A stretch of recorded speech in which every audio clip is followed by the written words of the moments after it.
Good morning. શરૂ કરીએ આપણે આજે જીવંત અવસ્થા.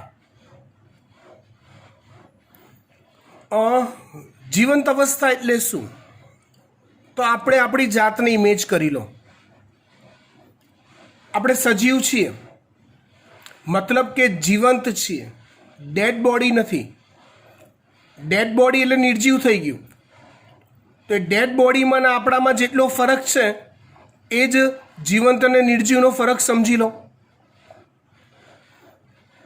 અહીંયા જે વાત કરી છે ને એ વાતનો સારાંશ તમને પહેલાં કહી દઉં કે સજીવ શરીર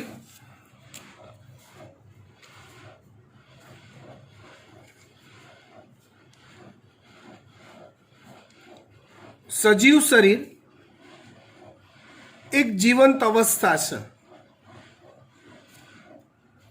હવે કોઈ પણ જીવંત અવસ્થા કે કન્ડિશન એ ક્યારે જળવાય? સવાલ. ચલો હું તમને આનો જવાબ આપું એ પહેલાં બીજો એક સવાલ પૂછું. આપણી પાસે 2 વ્હીલર છે.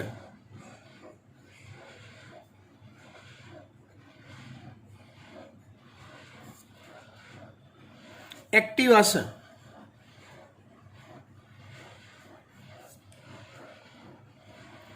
એ એક્ટિવા કાર્યરત ક્યારે રહે? એક્ટિવ ક્યારે રહે અને નકામું ક્યારે બને? અથવા એવું કહેવાય એક્ટિવા જીવંત ક્યારે રહે? આમ તો એ સજીવ નથી, પણ પ્રક્રિયાના બેઝ પર આપણે કહીએ. સમજો, પ્રક્રિયાના બેઝ પર જીવંત ક્યારે રહે અને મૃત્યુ ક્યારે પામે આપણું એક્ટિવા? તો તમે કહેશો કે સાહેબ, જ્યાં સુધી એ એક્ટિવામાં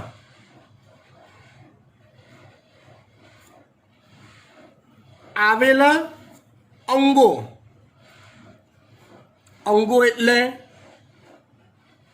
એટલે એનું એન્જિન,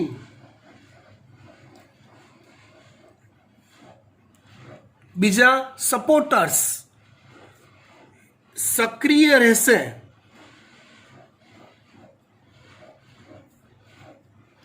ત્યાં સુધી તે જીવંત રહેશે.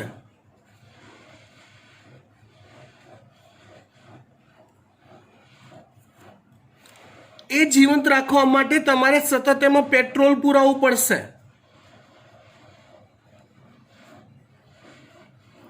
મતલબ કે ઉર્જા આપવી પડશે.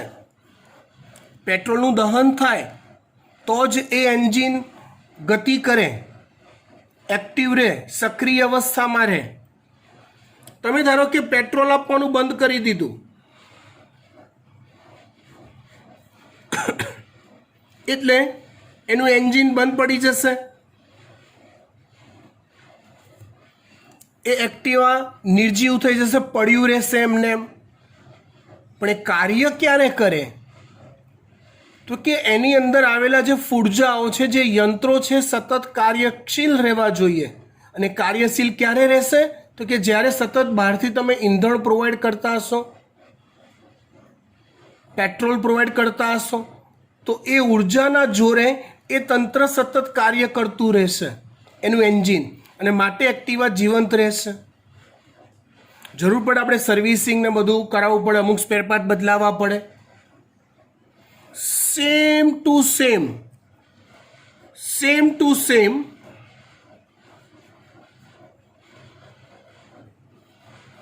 આ જ વસ્તુ આપણા શરીરને લાગુ પડે છે.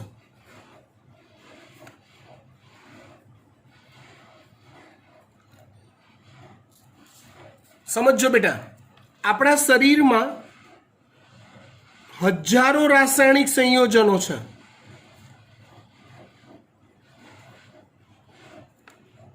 ક્યાં? તો કે આપણા શરીરમાં આ સંયોજનોને આપણે જૈવિક અણુઓ કહીએ છીએ.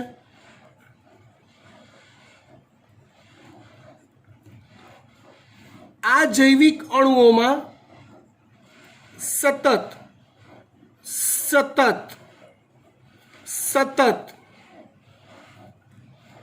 રાસાયણિક પ્રક્રિયાઓ ચાલુ ને ચાલુ રહે છે.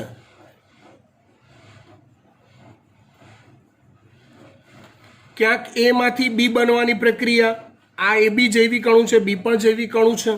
બી માંથી સી બનવાની પ્રક્રિયા, સી માંથી ડી બનવાની પ્રક્રિયા, ડી માંથી ફરી પાછો ક્યાંક સી બનતો હોય, સી માંથી પાછો એફ બનતો હોય, એફ માંથી પાછો જી બનતો હોય, જી માંથી ફરી પાછો એ બનતો હોય.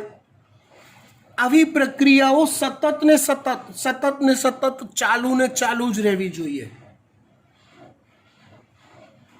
એ સતત પ્રક્રિયાઓ ચાલુ રહેવા માટે સતત ઉર્જા એટલે કે એટીપી મળતા રહેવા જોઈએ એઝ અ પેટ્રોલ. આપણને બજારમાંથી તૈયાર એટીપી નથી મળતા દોસ્તો. તમે રોજ ખોરાકમાં એટીપી ખાઓ છો? ના, તમે એના માટે ખોરાક લો છો અને ખોરાકમાંથી તમને એટીપી મળે છે. એ એટીપી સતત ઉર્જા આપઆપ કરી આ બધી જે પ્રક્રિયાઓ છે એને અસંતુલિત સ્થિતિમાં ફેરવે છે.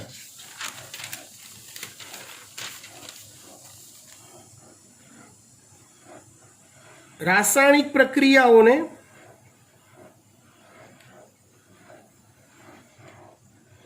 સતત અસંતુલિત સ્થિતિમાં ફેરવે છે. કોણ ફેરવે છે? તો એટીપી. કેમેસ્ટ્રીનું રીઝન એ છે, સમજો. ધારો કે હું એવું કહું Na plus Cl minus NaCl. આ રાસાયણિક પ્રક્રિયા કેમ થઈ? કારણ કે આ Na પ્લસ અસંતુલિત છે, Cl માઇનસ અસંતુલિત છે. હું એમ કહું Na અને Cl આ બંને જોડાઈને બન્યા NaCl, તો તમે કહેશો સાહેબ આ ખોટું છે. Na અને Cl ક્યારેય જોડાય જ નહીં, રાસાયણિક પ્રક્રિયા થાય જ નહીં. તમને આવડે છે કેમેસ્ટ્રી મારા કરતાં સારું, ખરું ને સાહેબ? આવું હોય ને, તમે આવું લખ્યું હોય ને તો આ સાચું. ટેકનિકલ રીઝન અસંતુલિત હોય તો જ રાસાયણિક પ્રક્રિયાઓ થાય. એટલે સમજો, રાસાયણિક પ્રક્રિયાઓ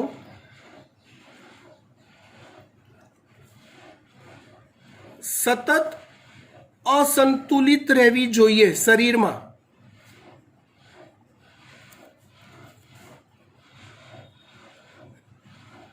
અને જો એ સતત અસંતુલિત રહે છે તો જ એકથી બીજી, બીજીથી ત્રીજી રાસાયણિક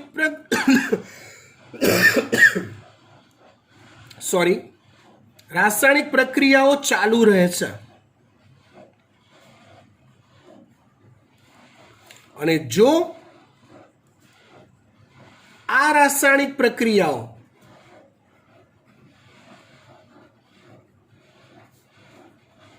ચાલુ રહે છે તેનો અર્થ તમે જીવંત છો, અથવા સ્થિર છો, અથવા તંદુરસ્ત છો. આનો અર્થ શું તમારે તંદુરસ્ત કે સ્થિર કે જીવતા રહેવું છે? સવાલ, શું તમારે તંદુરસ્ત કે સ્થિર કે જીવંત રહેવું છે? હા. જવાબ આપ્યો હા, મારે મરવું નથી. તો તમારા શરીરમાં અટક્યા વગર સતત રાસાયણિક પ્રક્રિયાઓ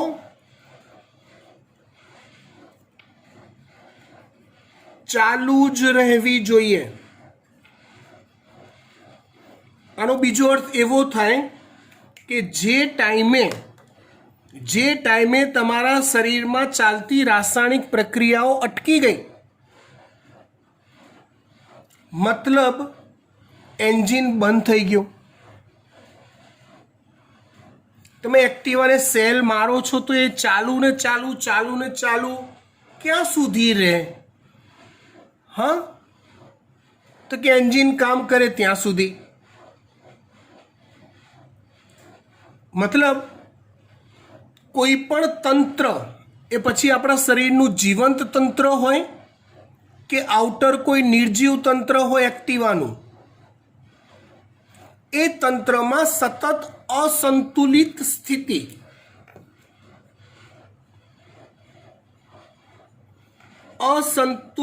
સ્થિતિ જળવાય તો જ રાસાયણિક પ્રક્રિયાઓ ચાલુ રહે.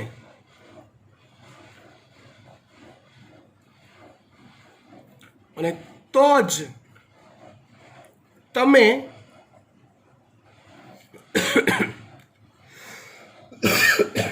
જીવંત રહો અથવા સ્થિર સ્થિતિમાં આવો છો.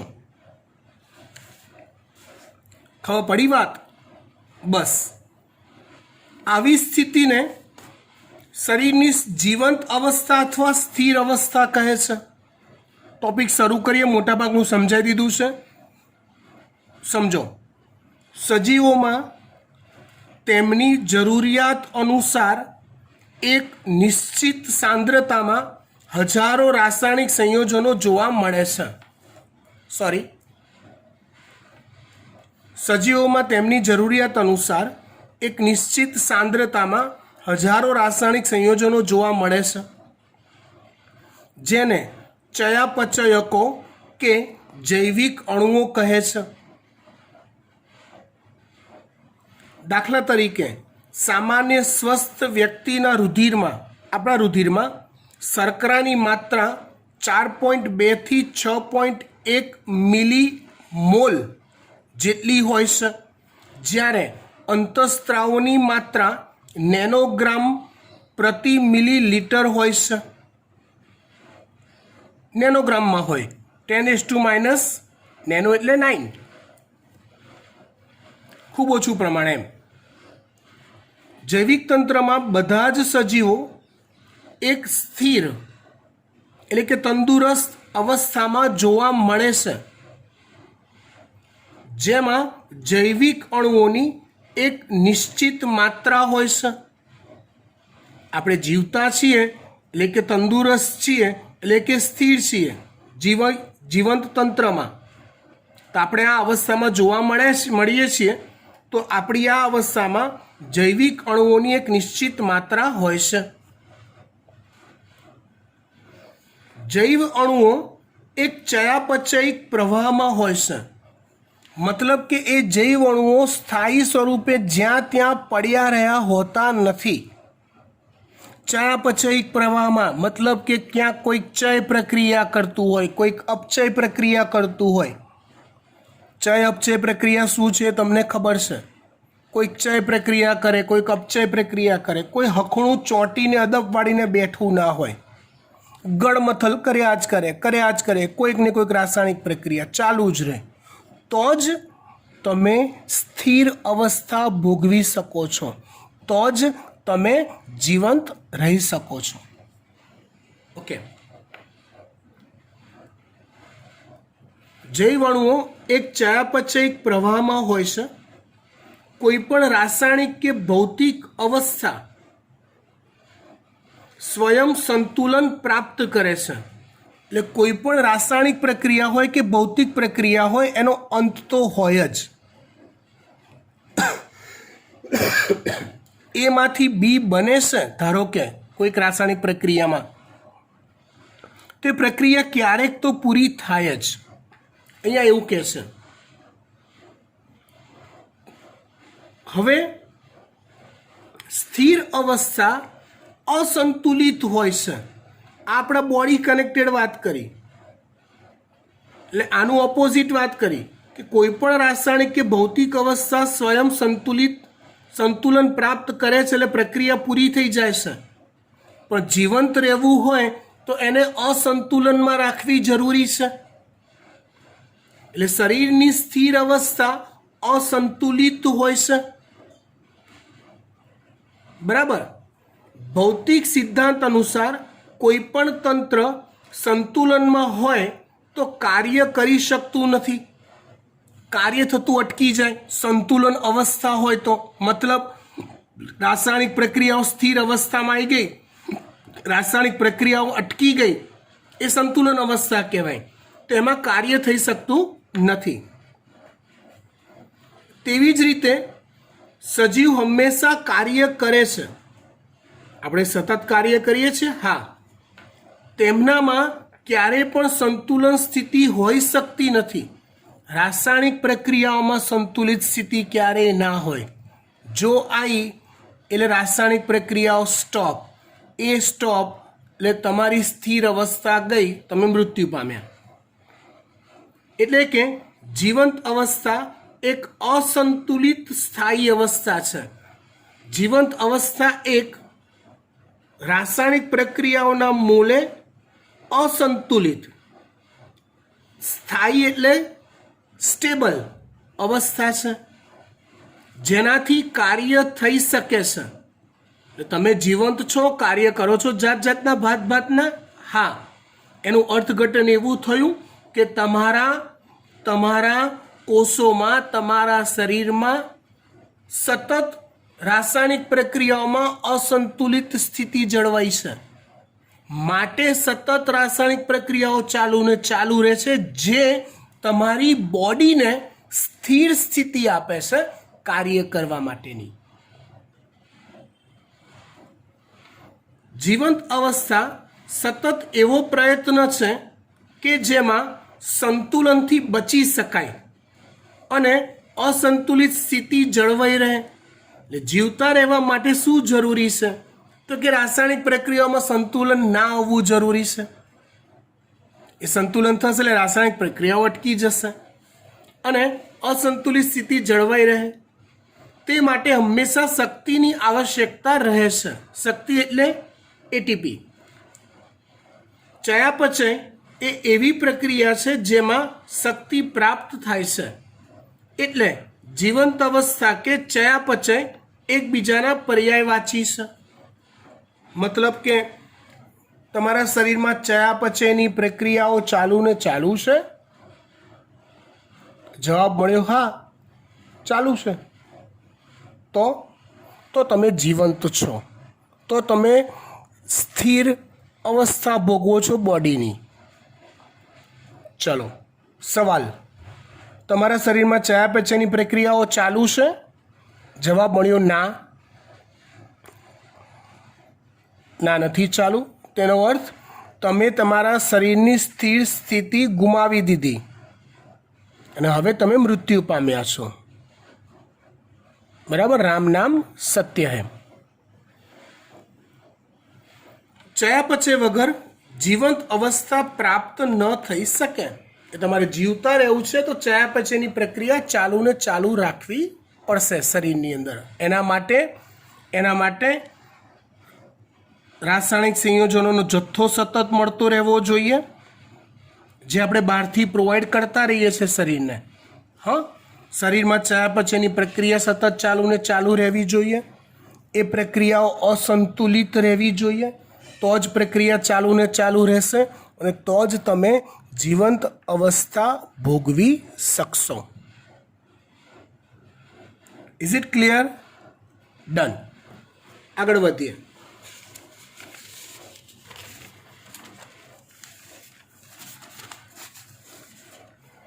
બીજો ટોપિક લઈએ છીએ આપણે ઉત્સેચકો. લગભગ તમામ ઉત્સેચકો પ્રોટીનના બનેલા હોય છે. હા, કેટલાક ઉત્સેચકો એવા બી હોય કે જે ન્યુક્લિક એસિડના બનેલા હોય. મતલબ કેટલાક ન્યુક્લિક એસિડ પણ ઉત્સેચકની જેમ વર્તે છે. તેને રિબોઝાઇમ્સ કહે છે. નોર્મલી ઉત્સેચક શેના બનેલા હોય તો કે પ્રોટીનના બનેલા હોય. એટલે પ્રોટીન, કેટલાક પ્રોટીન ઉત્સેચક તરીકે વર્તે છે એમ કહેવાય. પણ કેટલાક ન્યુક્લિક એસિડ પણ, ન્યુક્લિક એસિડ એટલે શું તો ડીએનએ અને આરએનએ. ન્યુક્લિક એસિડ એટલે શું તો ડીએનએ અને આરએનએ. તો અહીંયા ચોખવટ કરી દઈએ, કેટલાક આરએનએ ઉત્સેચક તરીકે વર્તે છે, જેને રિબોઝાઇમ્સ કહે છે. ચોપડીમાં ન્યુક્લિક એસિડ આપ્યા છે, પણ હકીકતમાં દરેક ન્યુક્લિક એસિડ નહીં, ડીએનએ આરએનએ નહીં, કેટલાક આરએનએ જ ઉત્સેચકની જેમ વર્તે છે, જેને રિબોઝાઇમ્સ કહે છે. કોઈ પણ ઉત્સેચકને રેખીય ચિત્ર દ્વારા રજૂ કરી શકાય છે. મતલબ શું થયો તો સમજો. કોઈ પણ ઉત્સેચકની રચના તો કે પ્રોટીન જેવી જ હોય. પહેલાં એક આવું એનું રેખીય સ્વરૂપ હોય, જેને પ્રાથમિક સ્વરૂપ કહેવાય, જેમાં એમિનો એસિડની આવી શૃંખલા હોય પેપ્ટાઇડ બંધથી જોડાયેલી. સમજ પડે છે? જે પ્રોટીનમાં હોય છે એવી જ આવી શૃંખલા છે એમિનો એસિડની, એને પ્રાથમિક સ્વરૂપ કહેવાય. ઉત્સેચકમાં બી આવું જ હોય. પછી એમાં આવા કુંતલો રચાય અથવા આવી ગળીઓ અને પાસ રચાય, જેનું દ્વિતીયક સ્વરૂપ કહેવાય. પછી ઓલું તૃતીયક સ્વરૂપ બને, આડું અવડું વાંકું ચૂકું, ત્રિપરિમાણીય, ઊનના દડા જેવું. યાદ આવ્યું? તો એને તૃતીયક સ્વરૂપ કહેવાય. એને કેવું સ્વરૂપ કહેવાય? તૃતીયક સ્વરૂપ કહેવાય. 3D. આવા દ્વિતીયક અને તૃતીયક સ્વરૂપમાં આવા ઘણા બધા ખાંચા હોય. આવા ઘણા બધા ખાંચા કે ગુહાઓ બનતી હોય. આપણે ઉત્સેચકની જ વાત કરીએ છીએ. ઉત્સેચકમાં આવેલા ખાંચા કે ગુહાઓને ઉત્સેચકનું સક્રિય સ્થાન કહેવાય છે. શું કહેવાય છે? ઉત્સેચકનું સક્રિય સ્થાન.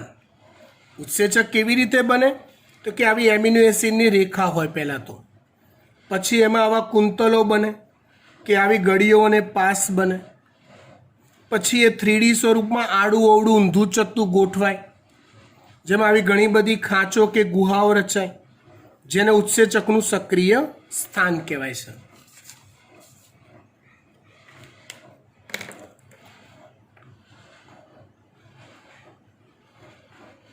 કોઈપણ ઉત્સેચકને રેખીય ચિત્ર દ્વારા રજૂ કરી શકાય છે. ઉત્સેચકમાં પણ પ્રોટીન જેવી પ્રાથમિક સંરચના જોવા મળે છે.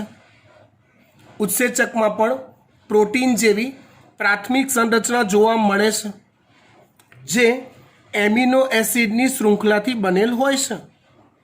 ક્લિયર? પ્રોટીનની જેમ ઉત્સેચકમાં પણ દ્વિતીયક અને તૃતીયક સંરચના જોવા મળે છે. પ્રોટીનની જેમ ઉત્સેચકમાં પણ દ્વિતીયક અને તૃતીયક સંરચના જોવા મળે છે. હમણાં કીધી એવી. તૃતીયક સંરચનામાં પ્રોટીન શૃંખલાનો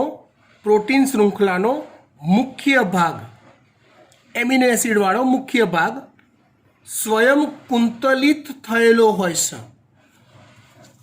આવો સ્વયં કુંતલિત થયેલો હોય છે કે આડો અવળો હોય છે, અને શૃંખલા સ્વયં આડી અવળી ગોઠવાયેલ હોય છે, જેથી ઘણા બધા ખાંચા કે ગુહાઓ બની શકે છે. આવી વિશિષ્ટ ગુહાઓને સક્રિય સ્થાન કહે છે. આવી વિશિષ્ટ ગુહાઓને શું કહેવાય છે? સક્રિય સ્થાન કહેવાય છે. ઉત્સેચકના આવા સક્રિય સ્થાનમાં પ્રક્રિયક આવીને ગોઠવાય છે. ઉત્સેચકના આવા સક્રિય સ્થાનમાં પ્રક્રિયક આવીને ગોઠવાય છે. એટલે તમે જુઓ, કોઈ પણ રાસાયણિક પ્રક્રિયા હોય એ આવી રીતે થાય, એ માંથી બી, જેમાં જ્યાંથી પ્રક્રિયાની શરૂઆત થાય એને પ્રક્રિયક કહેવાય, પ્રક્રિયા પૂરી થાય એને નિપજ કહેવાય. ઉત્સેચક જે છે એ પ્રક્રિયામાં વેગમાં વધારો કરે છે એવું કહેવાય છે. તો એ વેગમાં વધારો કરવા માટે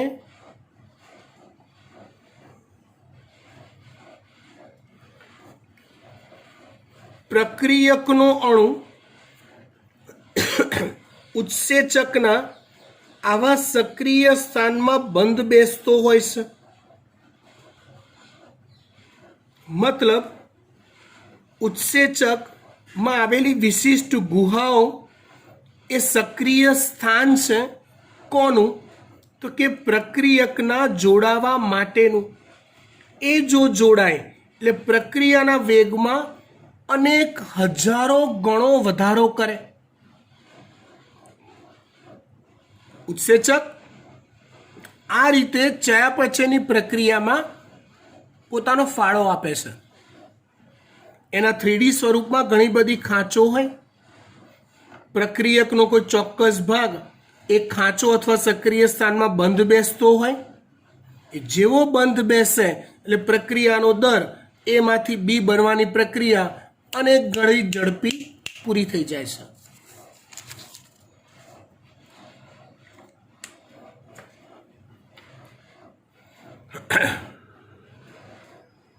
ઉત્સેચકના આવા સક્રિય સ્થાનમાં પ્રક્રિયક આવીને ગોઠવાય છે. આ પ્રકારે સક્રિય સ્થાન દ્વારા ઉત્સેચક પ્રક્રિયાને ઊંચા દરે એટલે કે ઝડપથી થવા માટે ઉત્તેજિત કરે છે. સમજી ગયા? ઓકે. ઉત્સેચક ઉત્પ્રેરક અને અકાર્બનિક ઉત્પ્રેરકની સરખામણી કરીએ તો સૌથી પહેલા આપણે એ જોઈએ, ઉત્પ્રેરક એટલે શું? તો રાસાયણિક પ્રક્રિયાને વેગ વધારનાર ને ઉત્પ્રેરક કહેવાય છે. રાસાયણિક પ્રક્રિયાનો વેગ વધારનારને ઉત્પ્રેરક કહેવાય છે.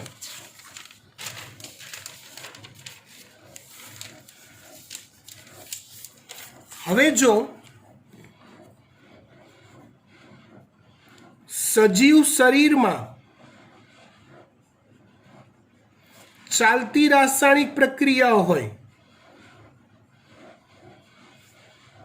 તો એના જે ઉત્પ્રેરક હોય એને ઉત્સેચક કહેવાય છે. અને કોઈ કેમિકલ ફેક્ટરીમાં એટલે કે શરીરની બહાર કોઈક રાસાયણિક પ્રક્રિયા ચાલતી હોય તો તેના ઉત્પ્રેરકને ઉદ્દીપક કહેવાય છે. અથવા એને અકાર્બનિક ઉત્પ્રેરક કહેવાય છે. સમજ પડી વાત? એટલે અહીંયા જે ચર્ચા કરવાની છે એ ઉત્સેચક અને ઉદ્દીપકની સરખામણી છે. બંનેના કામ તો સરખા જ છે. રાસાયણિક પ્રક્રિયામાં ઉદ્દીપક જે કામ કરે છે એ જ કામ આપણા શરીરમાં ઉત્સેચકો કરે છે, સરખા જ કામ કરે છે, આમ છતાં બંનેમાં તફાવત છે. શું? તો કે રાસાયણિક પ્રક્રિયાઓમાં, શરીરની બહાર ચાલતી પ્રક્રિયાઓમાં જે ઉદ્દીપક હોય એ વધુ ઊંચા તાપમાને અને વધુ ઊંચા દબાણે સરસ કામ કરી શકે છે અથવા કુશળતાપૂર્વકનું કાર્ય કરે છે. જ્યારે ઉત્સેચક જે છે એ શરીરના તાપમાને જ કામ કરી શકે છે. ઉત્સેચક જે છે એ ઊંચા તાપમાને નિષ્ક્રિય અથવા તો નાશ પામે છે. ફરક ખબર પડી? રાસાયણિક પ્રક્રિયામાં કામ કરતા ઉદ્દીપક હોય શરીરની બહાર, એને ઊંચું તાપમાન જોઈએ, બોઇલરની ગરમી જોઈએ તો જ રાસાયણિક પ્રક્રિયાઓ એ કરાવી શકે ઝડપથી. જ્યારે ઉત્સેચક જે છે એ શરીરના તાપમાને જ કામ કરે. જો ઊંચું તાપમાન ગયું તો એ ડિસ્ટ્રોય થઈ જાય છે, નાશ પામે છે. હા, અપવાદરૂપ વાત એ છે કે ગરમ પાણીના ઝરણામાં કે કુંડમાં વસવાટ કરતા જે સજીવો છે, બેક્ટેરિયા જેવા, જેને થર્મોફિલસ કહેવાય છે, એમાં આવેલા ઉત્સેચકો ઊંચા તાપમાને પણ કામ કરી શકે છે. બાકી આપણા શરીરમાં આવેલા ઉત્સેચકો ઊંચા તાપમાને નાશ પામે છે. ઉત્સેચકોની વાત પૂરી કરી એ ટોપિક પૂરતી. આગળ વાત કરીએ, નવો ટોપિક રાસાયણિક પ્રક્રિયાઓ.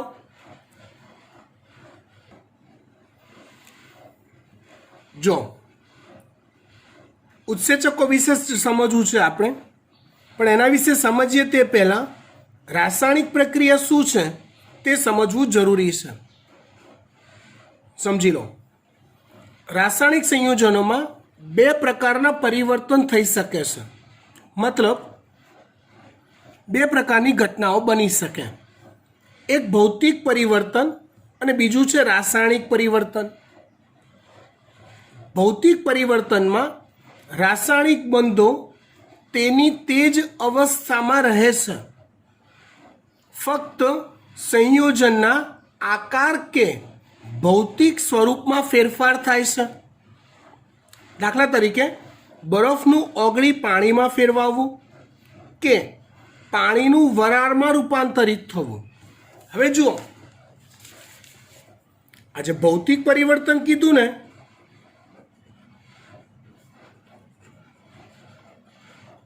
એમાં બરફ હોય તેમાંથી પીગળીને પાણી બને, પાણીમાંથી વરાળ બને. આ ત્રણેયમાં ખાલી ભૌતિક સ્વરૂપ બદલાયું, એનું રાસાયણિક સ્વરૂપ H2O જ છે. આ સોલિડ કહેવાય, આ લિક્વિડ કહેવાય, આ ગેસ કહેવાય. H2O બદલાતું નથી, H2O જ રહેશે, ખાલી એનું ભૌતિક સ્વરૂપ બદલાયું. રાસાયણિક દ્રષ્ટિએ આમાં કોઈ ફેરફાર થયા નથી. કહેવાનો મતલબ આવું જે ભૌતિક પરિવર્તન થાય એને રાસાયણિક પ્રક્રિયા કહેવાય નહીં. આમાં હળી થાય, H2Oમાંથી કંઈક નવું બને, આ ભાણિયાઓ છૂટા પડી જાય તો એને રાસાયણિક પ્રક્રિયાઓ કહેવાય. સમજી ગયા? બીજું છે રાસાયણિક પરિવર્તન.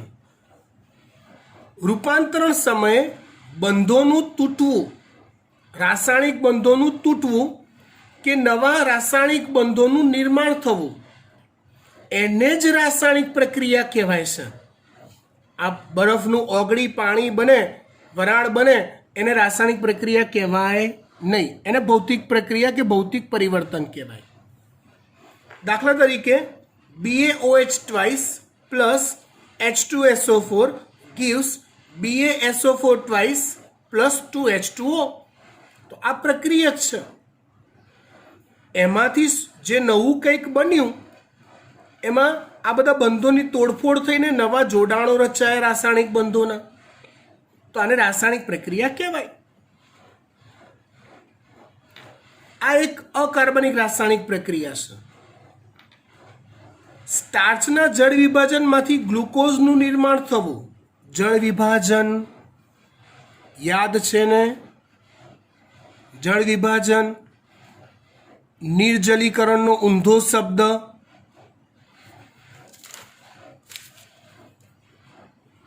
નાના અણુઓ હોય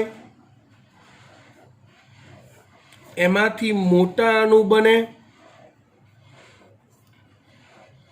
એને નિર્જલીકરણની પ્રક્રિયામાં સમાવેશ કરો તમે. પાણીનો અણુ દૂર થવાની પ્રક્રિયા, એનું ઊંધું કરો ધારો કે, તો મોટા અણુમાંથી પાછા નાના અણુ બનતા હોય તો એક પ્રક્રિયાને શું કહેવાય? જળ વિભાજન કહેવાય, જેમાં પાણીનો અણુ વપરાતો હોય અને મોટા અણુમાંથી નાના અણુ બનતા હોય. તો એક રાસાયણિક કાર્બનિક રાસાયણિક પ્રક્રિયા છે. ભૌતિક કે રાસાયણિક પ્રક્રિયાઓનો દરનો સીધો સંબંધ એકમ સમયમાં બનતી નિપજો સાથે છે.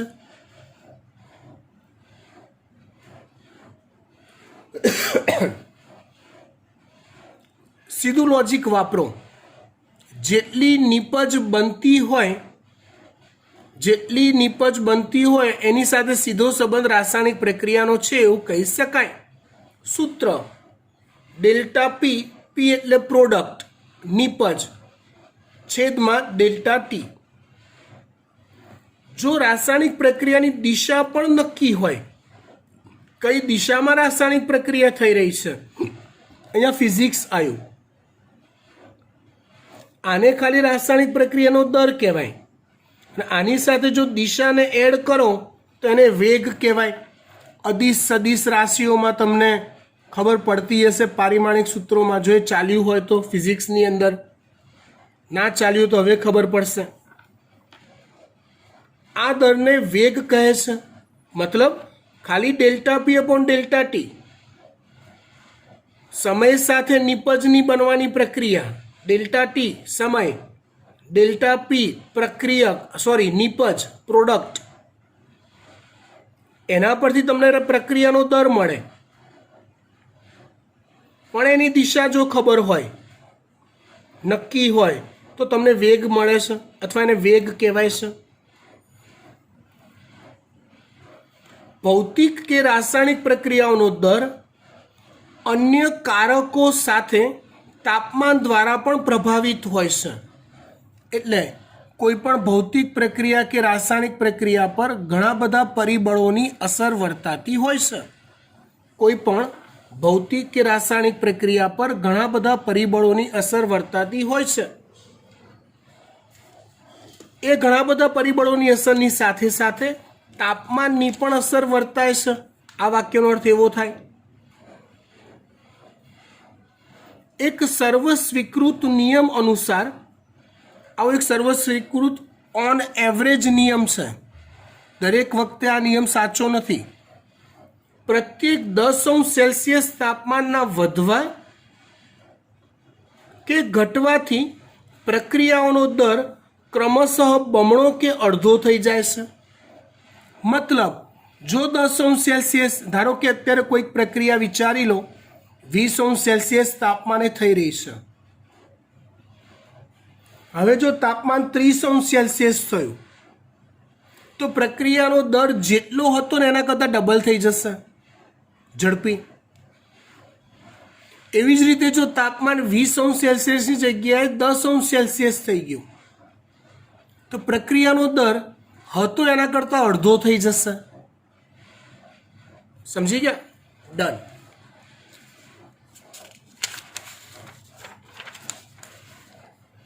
આગળ વાત કરીએ.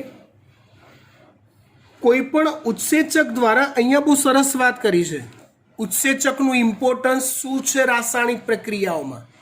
રાસાયણિક પ્રક્રિયાઓ ઉત્સેચક વગર પણ થાય ઉત્સેચક સાથે પણ થાય, પણ ઉત્સેચકનું મહત્વ શું છે એની અંદર એ સમજો. તો કોઈ એક ઉત્સેચક દ્વારા થતી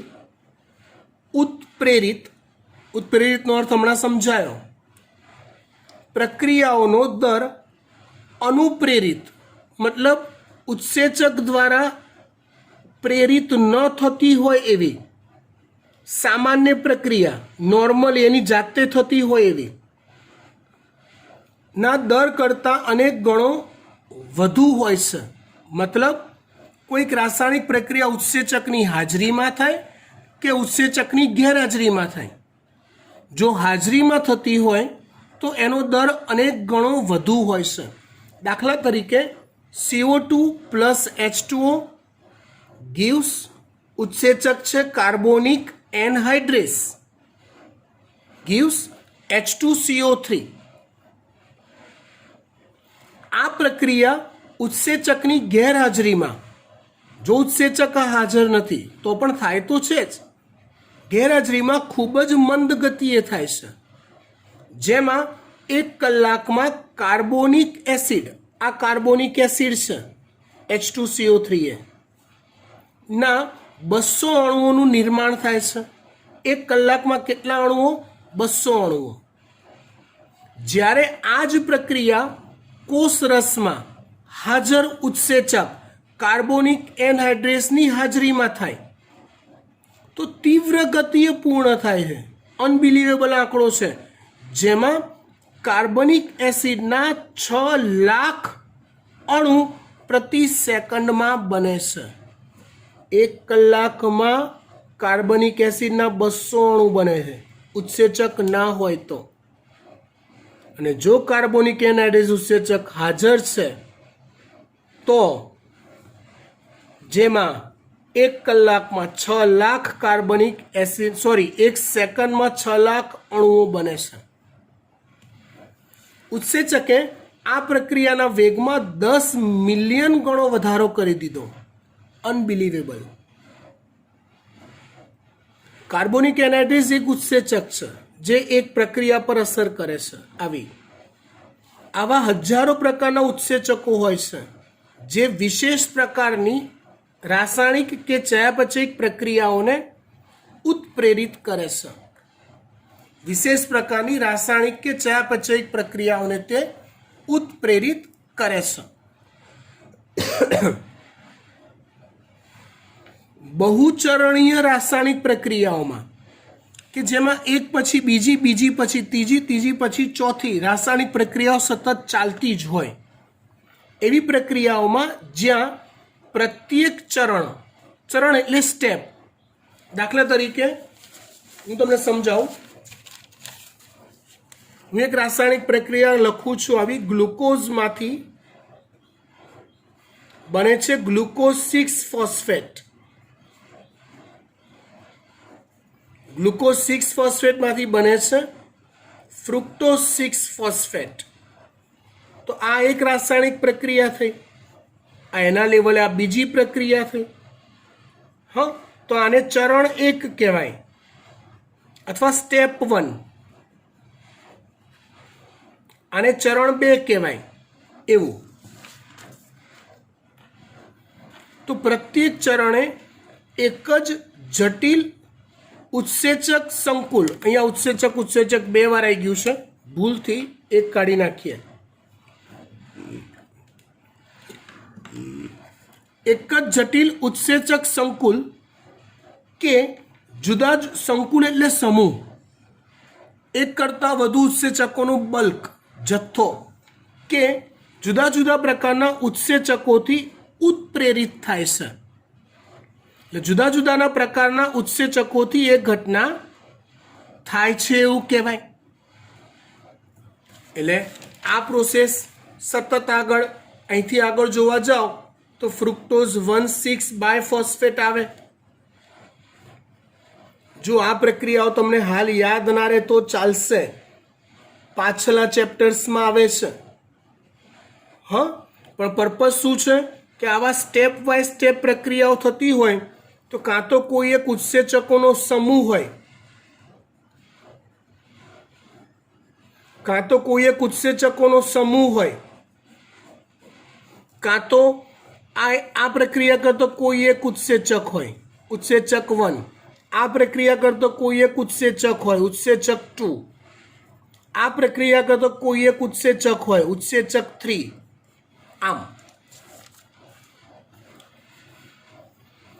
બહુચરણીય રાસાયણિક પ્રક્રિયાઓમાં જ્યાં પ્રત્યેક ચરણ એક જટિલ ઉત્સેચક સંકુલ કે જુદા જુદા પ્રકારના ઉત્સેચકોથી ઉત્પ્રેરિત થાય છે, તો તેને ચયાપચયિક પથ કહે છે. એટલે આવો જે આખો પથ તૈયાર થયો એને ચયાપચયિક પથ કહેવાય છે. એને ચયાપચયિક પથ કહેવાય છે. દાખલા તરીકે ગ્લુકોઝમાંથી પાયરુવિક એસિડનું બનવું, ગ્લુકોઝમાંથી પાયરુવિક એસિડનું બનવું, આ જ પ્રક્રિયાઓ મેં લીધી હતી, જેના અંતે આગળ જતા પાયરુવિક એસિડ બને છે. અંતે આગળ જતા પાયરુવિક એસિડ બને છે. બરાબર. હવે આગળ વાત કરીએ. ગ્લુકોઝમાંથી પાયરુવિક એસિડનું નિર્માણ થાય, ગ્લુકોઝમાંથી પાયરુવિક એસિડનું નિર્માણ થાય ત્યારે પ્રક્રિયા 10 ચરણમાં થાય છે. આ ચરણ 1 કીધું, આ 2 કીધું, 3 કીધું, આવા ટોટલ કેટલા સ્ટેપમાં પ્રક્રિયા થાય છે? 10 સ્ટેપમાં. જે દરેક ચરણની પ્રક્રિયા માટે અલગ અલગ ઉત્સેચક કાર્યરત હોય છે. સમજી ગયા આપણે? એક જ ચયાપચયિક પથની અંતિમ નિપજો અલગ અલગ હોઈ શકે છે. આ મુદ્દો સમજવા જેવો છે. જો આ વાત ફરીવાર સમજીએ. એક જ ચયાપચયિક પથની અંતિમ નિપજો અલગ અલગ પણ હોઈ શકે છે. હું તમને સમજાવું. ચલો, ગ્લુકોઝમાંથી પાયરુવિક એસિડ બન્યો. હવે જો ગ્લુકોઝમાંથી પાયરુવિક એસિડ બન્યો ક્યારે? તો એક ઓપ્શન આપું છું, O2 હાજર હોય ત્યારે. પણ જો ગ્લુકોઝમાંથી O2 ગેરહાજર હોય, આવું ક્યાં થઈ શકે? તો કે આપણા કંકાલ સ્નાયુઓમાં થાય. કંકાલ સ્નાયુ એટલે શું? કોને કહેવાય? હાડકા સાથે જોડાયેલા સ્નાયુઓ જે છે એ કંકાલ સ્નાયુ. તો એમાં જો O2ની ગેરહાજરીમાં પ્રક્રિયા થાય તો પાયરુવિક એસિડ બનવાની જગ્યાએ લેક્ટિક એસિડ બને છે. અને જો આ જ પ્રક્રિયા ઈસ્ટમાં થાય, ઈસ્ટ એટલે એક પ્રકારની ફૂગ, O2ની ગેરહાજરીમાં, તો એમાંથી ઇથેનોલ બને છે. શરૂ થાય છે ગ્લુકોઝથી જ. ગ્લુકોઝમાંથી ગ્લુકોઝ 6 ફોસ્ફેટ બધામાં બને છે. સમજો, એમાંથી ફ્રુક્ટોઝ 6 ફોસ્ફેટ બધામાં બને છે. પણ આમ છતાં બી આગળ જતા આવા ફાંટા પડી જાય છે. પાયરુવિક એસિડ બને, કેટલાકમાં લેક્ટિક એસિડ બને, કેટલાકમાં ઇથેનોલ બને. ટ્રાફિક વાળી વાત કરીએ, ટ્રાફિક સિગ્નલ વાળી, એવું થાય.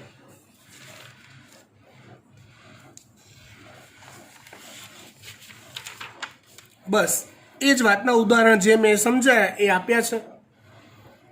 ગ્લુકોઝના શ્વસનનો ચયાપચયિક પથ, એનું એક્ઝામ્પલ. જો O2ની હાજરીમાં શ્વસન થાય તો ગ્લુકોઝમાંથી પાયરુવિક એસિડ બને. O2ની હાજરીમાં ગ્લુકોઝના શ્વસનનો ચયાપચયિક પથ. જો O2ની હાજરીમાં આ પ્રક્રિયા થાય તો પાયરુવિક એસિડ બને. આપણા કંકાલ સ્નાયુમાં જ્યારે O2 ગેરહાજર હોય ત્યારે એમાંથી લેક્ટિક એસિડ બને. ઈસ્ટમાં જ્યારે O2 ગેરહાજર હોય, જેને આથવણ કહેવાય, એ પ્રક્રિયાને આથવણ કહેવાય, ત્યારે એમાં ઇથેનોલ બને. આમ જુદી જુદી દિશાઓમાં જુદા જુદા પ્રકારના ઉત્પાદનોનું નિર્માણ થાય છે. આટલે સુધી રાખીએ છીએ. Thank you.